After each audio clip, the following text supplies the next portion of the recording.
Hello everyone, welcome back to the channel. So once again, another SWI, and if you guys don't know, this is a still worth it video. This is a place where I take a look at older technology. You know, for me, I'm a broke boy. I don't really have that much money, so I have to go and force myself to buy older phones because I just can't afford the new ones, you know what I mean?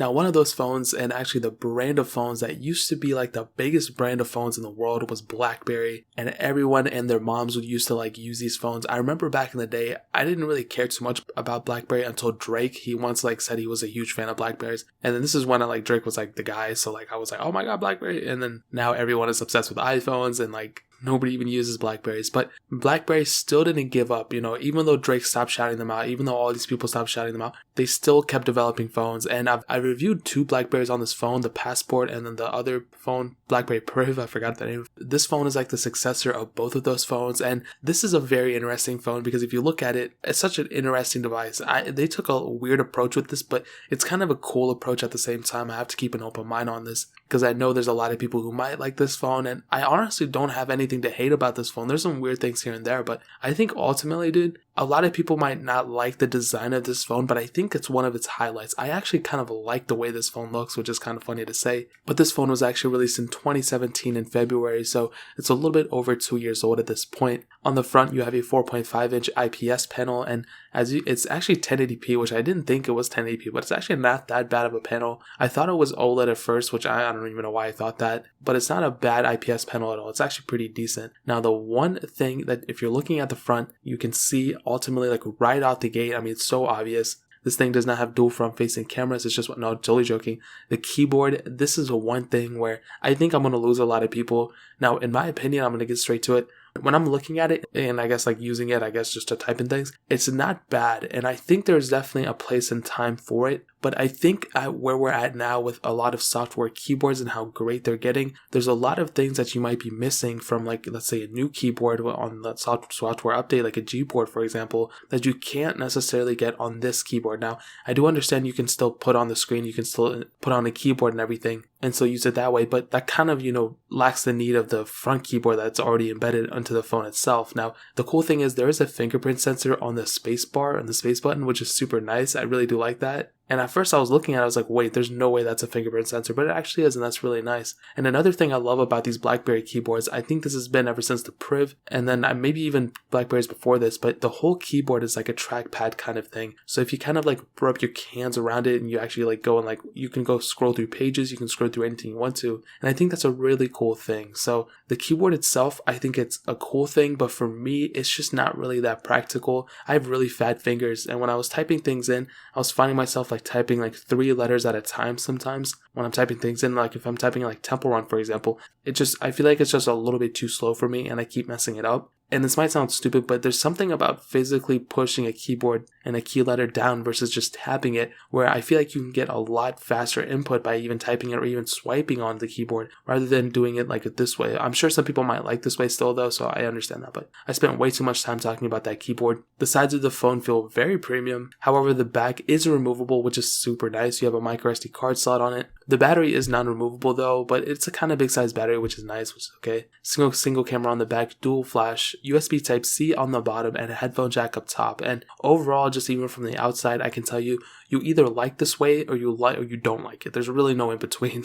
I am in between, so actually I lied. There is an in between. There's an in between about everything. Why do I even say those stupid things? But I feel there's a strong opinion about this specific phone. I think the Key 2 just came out, or KeyOne 2, whatever, that's the successor of this phone, came out recently. But this phone, without a doubt, I think is super divisive in a lot of ways in terms of the way it looks. Now, in terms of the software, this phone started off with Android 7.1. As far as I know, it did get Android Oreo, but for some reason, my phone is stuck on Android 7.1. I cannot update it past Android Nougat for some reason. I don't know why. Maybe Blackberry wants me to stick here, but every time I try to download something, it keeps saying downloading system update, waiting for Wi-Fi, but I'm already connected to the Wi-Fi, so I don't know what's going on. But it's not that big of a deal. There's really not too many crazy changes between Android Nougat and Android Oreo, but what I can tell you is in terms of the software, Blackberry does have their own OS on top of stock Android or whatever it is, but it's not really too boggy. It's pretty stock Android at the end of the day, which I'm really happy about. I will say that for some reason they put a lot of unnecessary Amazon apps, Verizon apps, or whatever apps they have on here. They have a ton of, or Sprint apps for that. They have a lot of carrier apps and bloatware already embedded. Now it's nothing compared to even like One UI where Samsung really just changed up everything. This isn't really at that level, but it's still, I mean, I don't know. It's like almost stock Android just with a lot of apps, so it's not bad. So in terms of software, you're kind of good. I'm sure there's a root out for it. Maybe there's a custom ROM or two out for it. I don't know if there's a pretty big community out behind it. There might be, there might not be, but in terms of software, you're pretty much done with it. I mean, Android 10 is already out. Android 11 is going to be probably in the beta form coming out soon. Not soon, but like when eventually. So in terms of software, I can tell you, you're kind of set on your own. But I don't think a lot of people are getting this phone to get software updates all the time. I think they're getting it because of the physical aspects of it and the way this phone looks. Now moving on to the performance side of things, this thing has a Qualcomm Snapdragon 625 chipset, an octa-core CPU, and Adreno 506 GPU with 3GB of RAM on the base model and 4GB of RAM on the top tier model. Now this thing has a microSD card slot, like I said, so the base storage models don't really matter, but there is 32GB on the base model, 64 on the top model, but microSD card slot, like I said, not a big deal. And in terms of performance, what I can tell you is, I don't think this thing is a bad performer at all. I think it's actually pretty decent. I can definitely see, I think the screen has a lot to do with it because it's not like a crazy big screen and it's not like a 1440p panel, it's 1080p, so it doesn't have a lot of pixels to push anyway. But when I'm going through things and I'm opening apps or whatever, I think this handles things pretty well. Like it doesn't seem that slow to me at all. I'll definitely tell you the cursor or the trackpad on the keyboard, like when you're kind of swiping through it, is a really nice feature and it makes it feel like its phone is like a computer almost in a way. But in terms of the performance, I mean, like I said, I think everything seems to be working well. Maybe it is kind of not, it's not too aggressive at closing apps in the background, but sometimes I do think that if I'm like opening up an app and then like 2 seconds later I open up another one or go back to an app I just had, sometimes it might close out of it sooner than I expected, but it's really not that big of a deal. Like I can really get over that pretty fast. In terms of gaming and everything, gaming is okay as well. Minor games like Pew Pews, Temple Run 2, Snake vs. Blocks,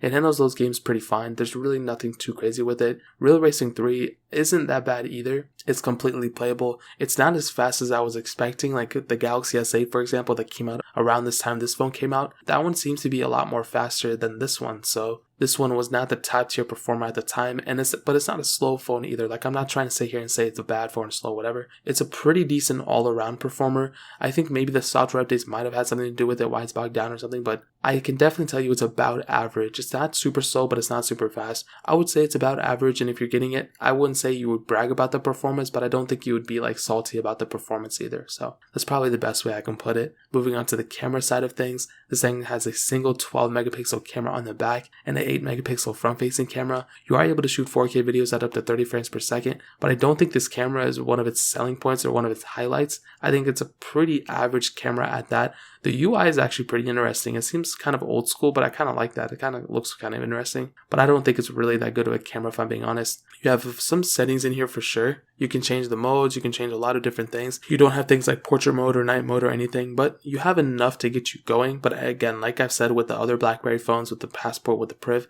these cameras are definitely not their highlights and they seem kind of washed out sometimes, but if you can get over it, I mean, if you're getting this phone, I don't think you're going to get it for the camera, so I definitely don't think the camera is one of its highlights. Moving on to the battery, we have a 3500 mAh battery in that. I said that kind of weird, 3500 mAh battery. Like I said, non-removable, even though the back is removable, which is kind of funny. And the battery is actually one of the interesting things. I actually kind of think this battery life is pretty decent. Now, that has a mixture of a couple of things. One, this phone isn't the most powerful phone in the world, so there's that. This phone also doesn't have the biggest screen to power. The keyboard might suck up a little bit of battery here and there, but nothing compared to something like 6.5-inch OLED panel 1440p. So I think that has a lot to do with this as well. And when you combine those two things, you end up getting a phone that's actually not that bad in battery life. And the battery size isn't even that bad either. 3500 mAh. That's not bad at all. That's pretty respectable in my opinion. So to kind of sum up this whole entire phone and how it holds up in the later part of 2019, what I can tell you, dude, is this phone, I definitely see its place and why people might like it. You know, I definitely think that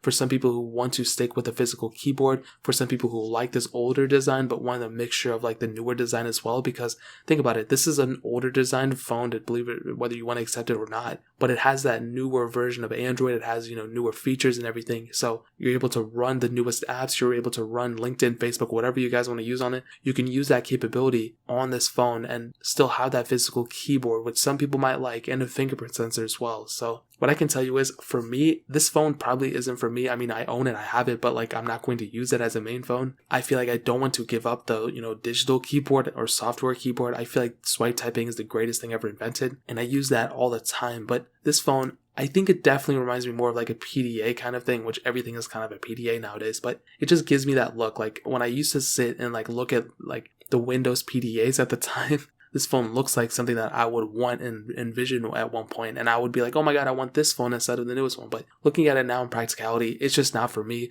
but it might be for you. And ultimately, dude, I don't think this phone is a bad phone at all. I think it's a good phone. The only thing, if it was still getting software updates, I think that would be a huge plus for it in my opinion, but I think to each their own. The Blackberry KeyOne has its place in my opinion, and I think if you own it, if you want to get it, I think, you work hard for your money. You should be able to ball out if you want to. So but that's pretty much it, guys. If you have any questions or anything, leave it down in the comment section below. If you've owned the Blackberry KeyOne, let me know your experience with it. Let me know you like it, you don't. Let me know in the comment section as well. Hit that like button, that would mean so much, but definitely hit that subscribe button. Every single subscriber that we get really does count. That'll mean so much. Check out the links in the description as well. My Twitter, my Instagram, my second channel. All those links are linked down below. I'd really appreciate if you guys could check it out. But more importantly than everything else, I love every single one of you guys. Hopefully I'll catch you guys in the next video. Peace out till then.